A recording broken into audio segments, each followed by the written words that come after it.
আসসালামু আলাইকুম রহমতুল্লাহ বারাকাতু।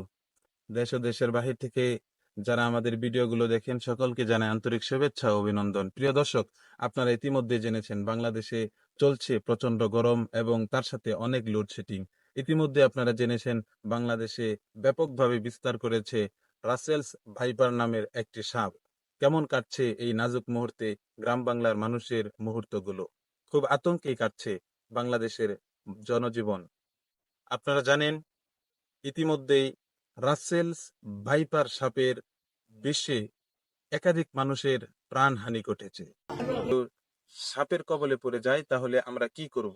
প্রথমে আমরা সরাসরি আমাদের নিকটস্থ ডাক্তারের শরণাপন্ন হব এবং এই সাপের অনিষ্টতা থেকে বাঁচার জন্য আমরা কিছু দোয়া পাঠ করতে পারি। উদাহরণস্বরূপ সকাল সন্ধ্যা আমরা পাঠ করব বিসমিল্লাহিল্লাযী লা ইয়াদুররু মা ইসমিহি শাইউন ফিল আরদি ওয়ালা ফিস সামা ওয়া হুয়াস সামিউল আলিম। তাছাড়া আরেকটি দোয়া রয়েছে আউযু বিকালিমাতিল্লাহি তাম্মাতি মিন শাররি মা খালাক। এই দোয়াগুলো আমরা সকাল সন্ধ্যা পাঠ করব। আশা করা যায় আল্লাহ পাক রব্বুল আলামিন এর উসিলায় আমাদেরকে সকল প্রকার সৃষ্টির অনিষ্টতা থেকে আমাদেরকে হেফাজত করবেন। আসসালামু আলাইকুম ওয়া রাহমাতুল্লাহি ওয়া বারাকাতুহু।